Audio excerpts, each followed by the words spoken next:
everybody. Welcome to our podcast today, to Building Your Legacy. It is so wonderful today to have with us Dr. Grace Lee. She has an incredible story to share with us and work that she's doing to build a legacy. And so I'm going to start by letting Grace share a little bit about who she is. Her company is called Career Revisionist. And she's really looking at how do you transform the lives of professional men and women. But she started her life, I think it's those pieces early on in your life that brought you to where you are today. So if you would just share that, please. Yes, absolutely. Oh, wow. Where do I begin? And I guess I could begin at the height of high drama. It was when I was 9 years old. And at that time, like prior to that, of course, my mom and I were best friends. She was my main cheerleader. She was my main caregiver. And I just loved her. Like she was the world to me, my mother. And on just before my 9th birthday, we were driving as a family. So I have an older brother, my dad, and myself. We were driving to celebrate my birthday and also to do a bunch of other things that we would love to do when we drive into the city. And that night, my mom was driving and we got into a car accident. And that car accident was a head-on collision at really high speeds. And my mom passed away from that car accident. She was in the driver's seat. My dad was a passenger. My brother and I were in the back seat, and she passed away. And I learned that it was a brain trauma. She had a severe brain trauma, driver's seat. The other car collided on her side head on, and she didn't survive. She was in a coma for quite some time. I don't know exactly how long, but she didn't survive her injuries. Yes. Yeah. And myself, I was in the hospital. I never got to see her. I never got to visit her because I was bedridden. My injuries were quite severe as well. I had broken my neck, and there's 2 vertebrae in my neck that were dislocated, and there were some fractures as well in the bones there. But fortunately, I didn't injure the spinal cord.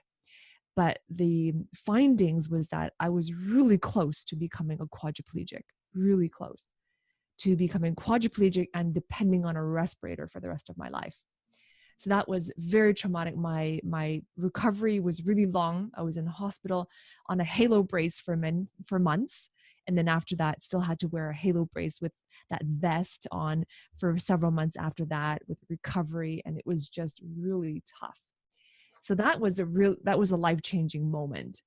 And in that process, it was kind of like this balance between getting caught up back in school and also getting to know my father. Because although my father, we lived under the same roof as a family unit, I never knew him. Now, my mother was the primary giver. She was the one that primarily interacted with my brother and I never knew him. I knew he was this figure in the house, but I never knew who he was. We never had a conversation together, as strange as that was. And I thought it was normal because I was born and raised into that type of family dynamic. So when my mom passed away, it was for the first time I had to get to know my father, and it was very awkward. It didn't turn out as well. A year later, when I was 10, my dad remarried.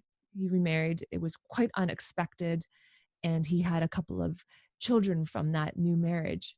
And one day, this was still right before I was 11, he came into my bedroom and he said to me something like on the lines of, Grace, my hands are full. I have 2 young kids to take care of.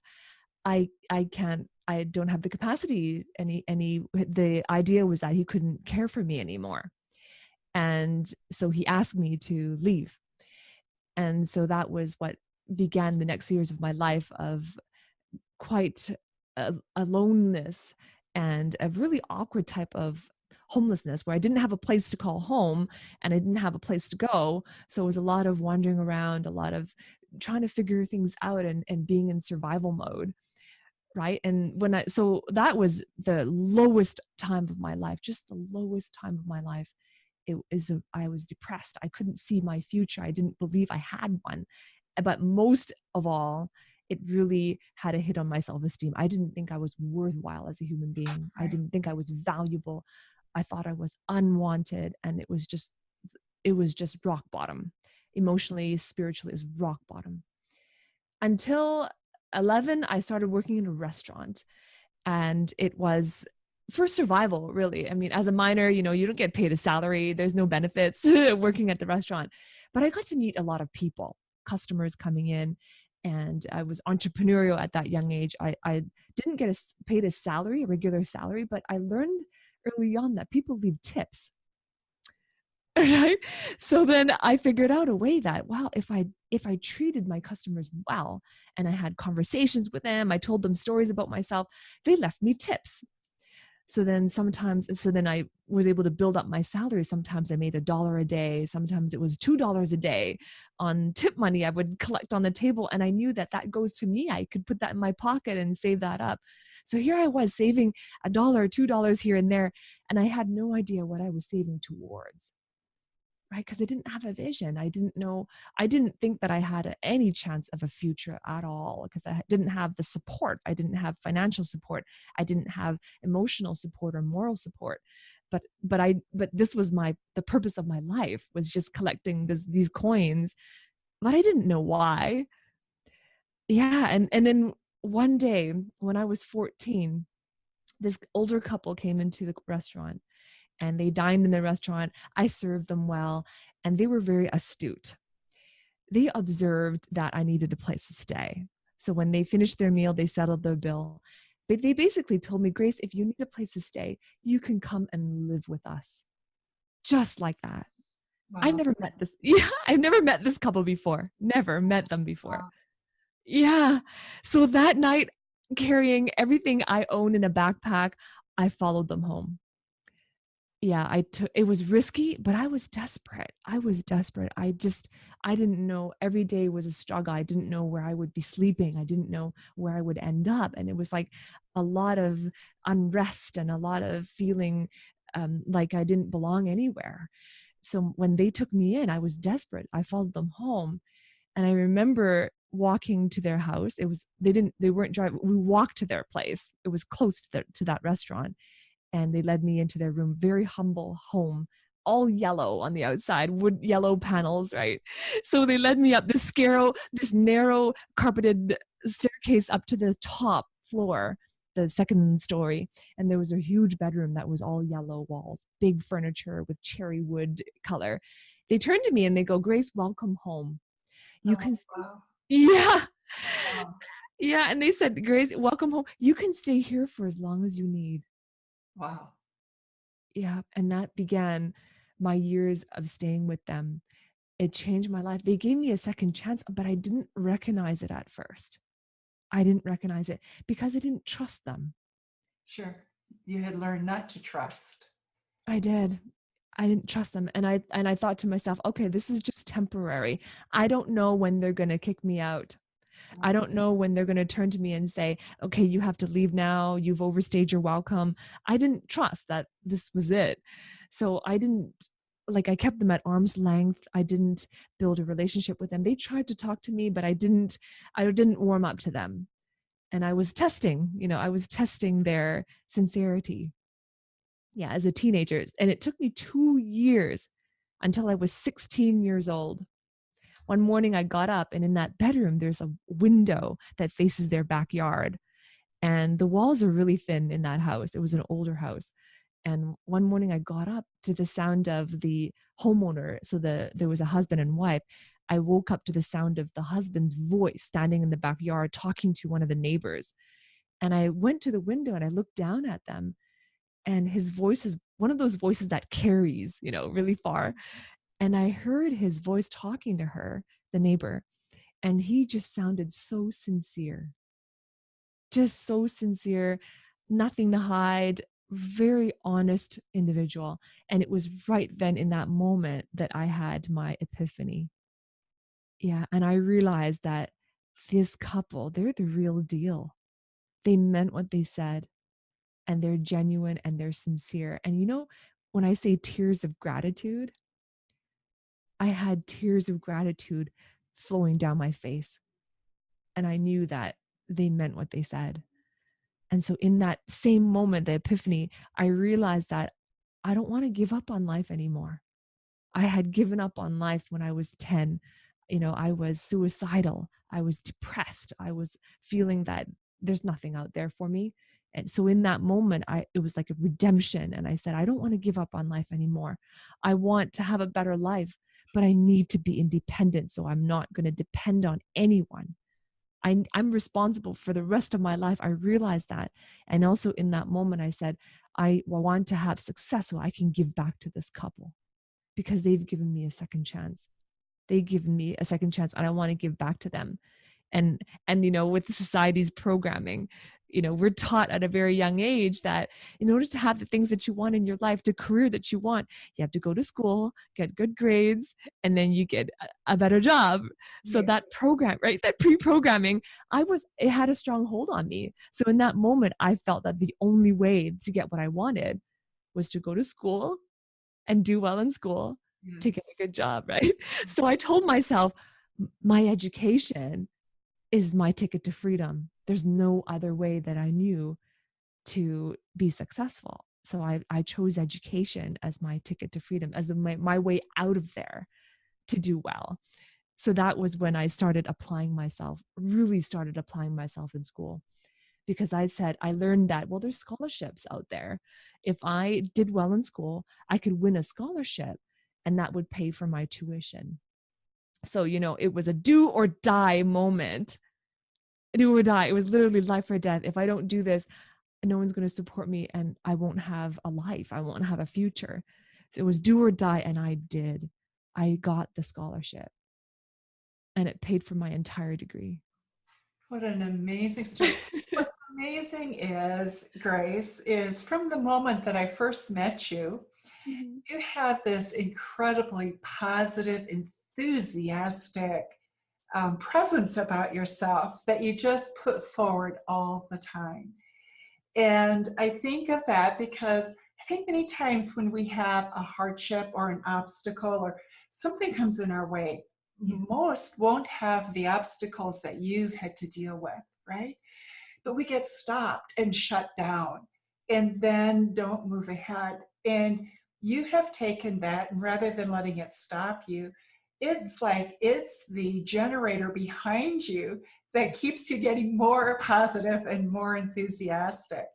And so I treasure that and value that so much whenever I meet you, because it's something that you just absorb. So I think that's part of what you bring to your clients and to what it is that you're trying to do with the legacy that you're wanting to leave behind. So tell me a little bit about how you got into the career revisionist business, what your dream was for that, and how you work with people.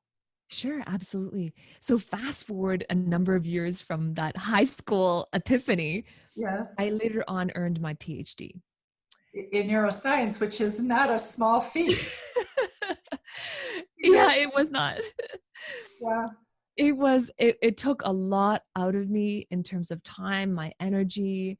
yes. I had to be creative at coming up with financial support. I had to be competitive to get those scholarships all the way through, all the way, because I didn't have anyone supporting. It was just, yeah, it was like every moment, every degree I did was a do or die moment. It was urgency. I had a sense of urgency there. But here's the other thing though. Throughout my degree, so I have a bachelor's degree, a master's, and a PhD, and I did each degree in a different university, Oh, and interesting. Okay. yeah, I even traveled abroad. Purposefully, or why did you do that? Yeah, it was purposeful. It was Okay. purposeful. Because so after my bachelor's degree, now I had the experience of living in a city, and I had that first out of like the new city experience. And so for my master's degree, I wanted a new country experience. Oh, Yeah, so it was like the next level of challenge, personal challenge, right? So I went to the UK, and that's where I did my master's degree. Yeah, and here's the thing though, with every step of the way, every time I ascended the academic ladder, it was more of the default mode of what is logical, the next logical step after a bachelor's degree. Well, it's a master's degree. Finished my master's degree. Oh, it's a PhD, right? And I didn't have in the earlier on in my career, I didn't have a vision for what I truly wanted in my life. Because here's the thing, in the education system, formal education teaches you the historical knowledge, the technical knowledge of a subject matter, of Right. a certain subject matter, right, that you pick. And it's amazing. They give you that knowledge. They teach you in a classroom. They test you on that knowledge. And it's what I call a certificate optimized education.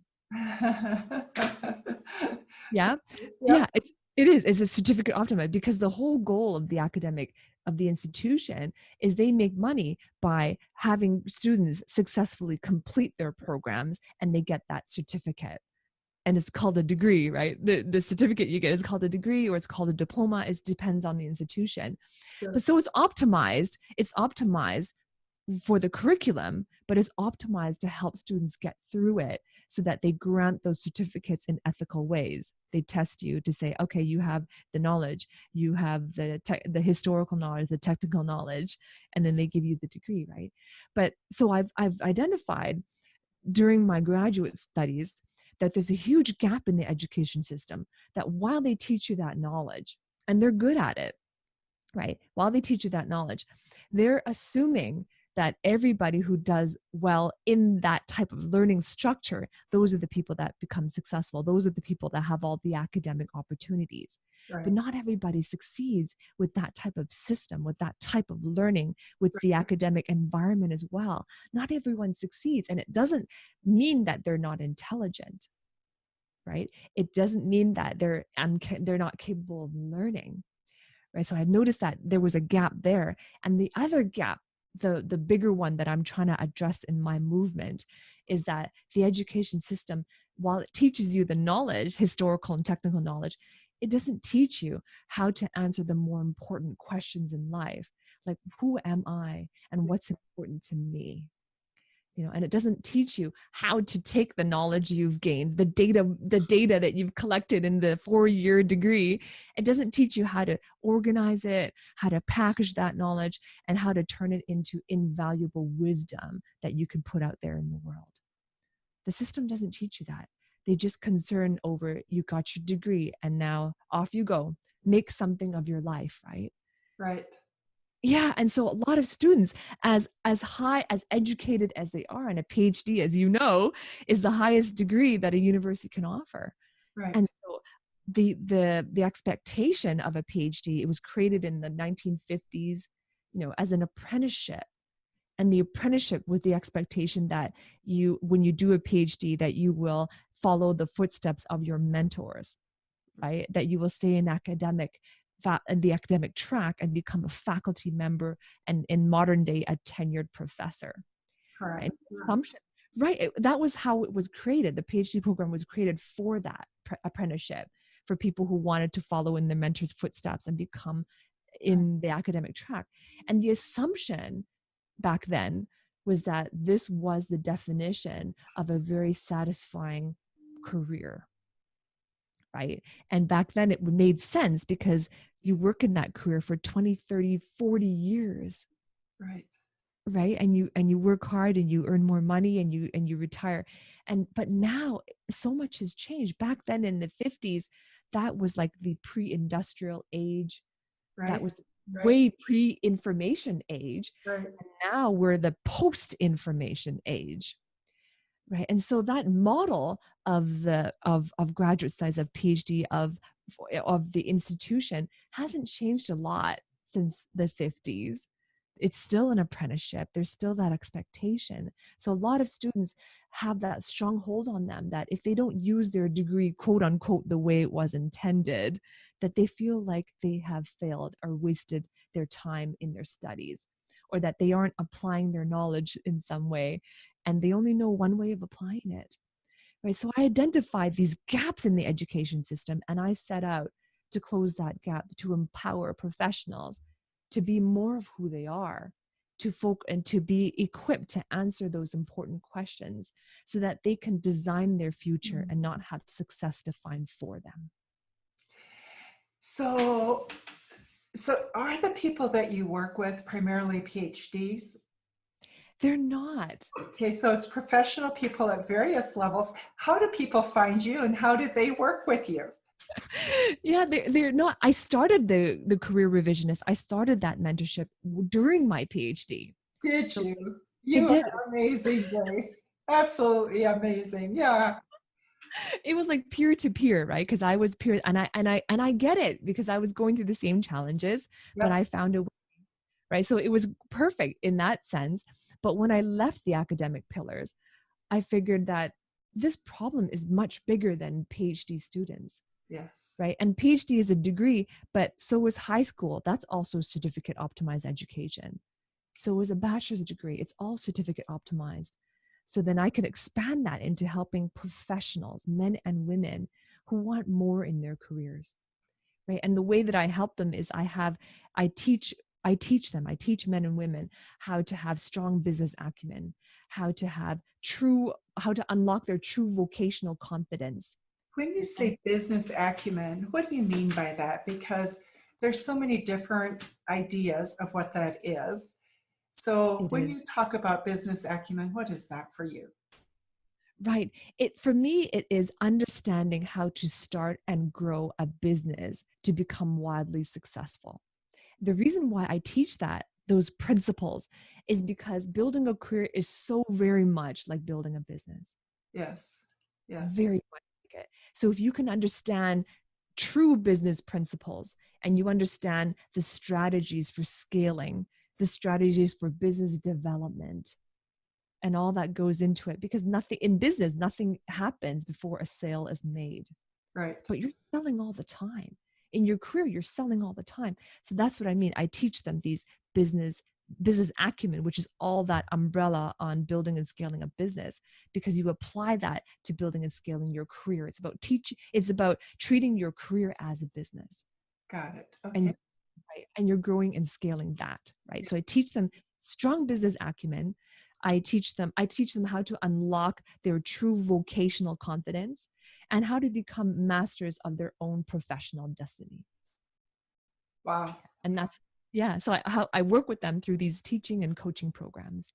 Yeah. So to have a career revisionist, or as you develop that, what does that really mean to you, a revisionist? To me, when I see that, it means that somehow a person's career is being transformed into something probably very different. Am I right? Or how do you envision it? Yeah. So yes, that's part of it. It transformed into something very different, but it doesn't mean that you change industries or you change companies or you change job functions. It's just different because now you have more of the things that you want, right? You have the income you want, the fulfillment you want, you're leaving the legacy you want. So that is different, right? But the piece that comes before that, when I think about revisioning, becoming a revisionist, the piece that comes before that, and that's the key, is that first you must realize that the status quo is a very dangerous place to be. Got it. And that's when you assume that identity of being a revisionist is when you realize that things cannot stay the same anymore. Right. It's a dangerous place to be, and I must make the change. So part of what that means to me is, in today's world, things are changing so fast. There's so much disruption, right? That you're in that constant revisioning process. So in a sense, once people begin this journey, it's a non-ending journey, isn't it? It is a non-ending journey. But what's really not ending is the individual investing in their personal development, right? God. You're pivoting. It doesn't mean that you always have to be pivoting careers, pivoting industries. So that's a misunderstanding that I get quite often. Like I get the question of, does that mean that I have to change jobs every 3 years or every 5 years? Because it's such a hassle and I love my company. No, it doesn't mean that. But the pivoting and the change and the transformation, because this whole thing, this whole journey is not an event, it's a whole journey. Right. It's actually more of an inner game, than it is an outer game, Sure. right? So most of the pivots and transformations happen to you as a professional as you're evolving and adapting and pivoting. So, Grace, one of the goals that you have, the legacy that you want to leave, is to have, is it 1 million transformed revisionist professionals? Yes. What does that mean? And what are your biggest obstacles that you've had in terms of approaching that? Right. To me, that goal means that there are 1 million people out there who are inspired by what they do, right? They have created inspired and fulfilling lives, and they are masters of their destinies. They are masters of their professional destiny, of their financial destiny, of their family destiny, of their social destiny. They've masterfully crafted the professional future that they want, right? And that's the fulfillment part of it, because there's satisfaction on a very deep level, right? Yes, And there's happiness and there's joy in what they do. So a lot of and then also what that means, the other side of that is that you've heard the saying that, oh, I want to keep work and life separate. right. People say that I just want to come home, leave work at work, and keep work and life separate, right? I strongly believe that there's no such a thing as a separate work and personal life. Everything that happens at work in your career affects your life. Whether you know it or not, it affects it. So I want to end that separation between work and life, because it's work and life. Nobody has career problems, right? Nobody has career issues, career problems. What's happening is these personal issues in your life or inside the inner game that are reflecting in your business, in your career, Right. right? And so that's what I mean, is that you can't, instead of separating, instead of seeing it and trying to treat it as separate entities and trying to keep them separate, and spending so much time and trying to keep them separate, I want to end that separation. And so that's also the other side of what that movement, what that goal means to me.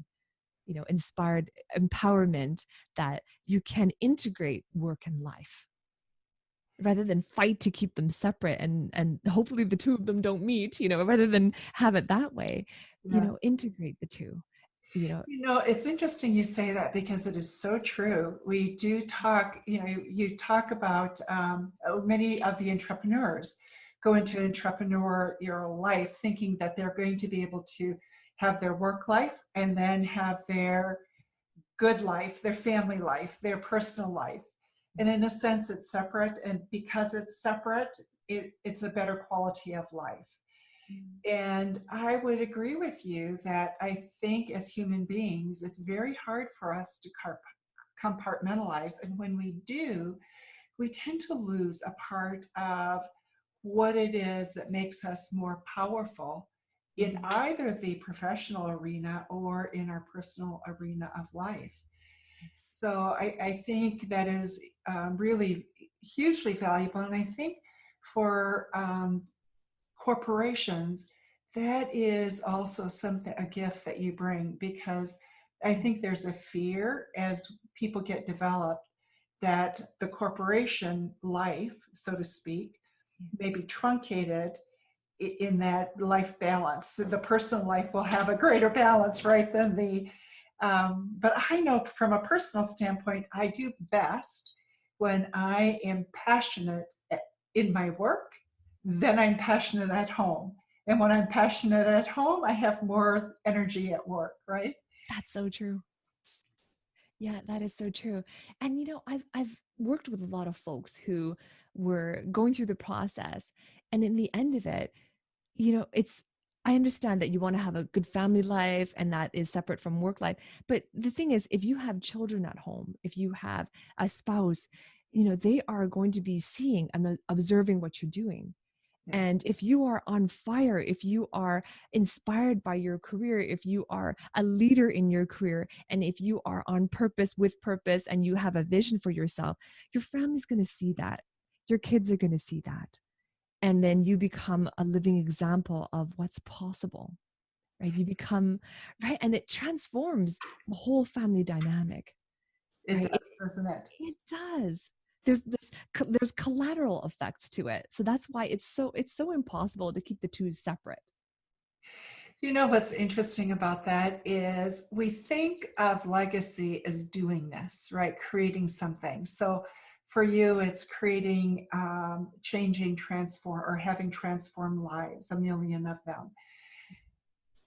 But in the process, we also transform what happens at home. And I don't think we think enough about that. It's not an either or. One won't probably happen without the other. Mhm. And I interviewed not too long ago Marshall Goldsmith, who's been deemed the #1 leadership thinker in the world. He's received that award 3 years in a row in the UK.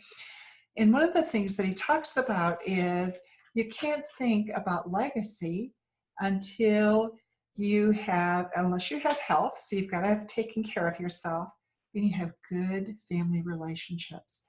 Now comes legacy, what it is that you're building and creating.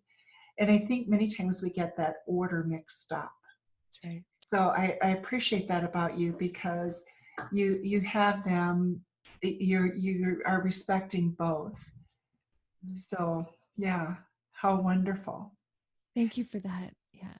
Grace, you are just such an incredible contribution for all of us in terms of your story, and also what it is that you're trying to create for individuals, but also for changing the workplace.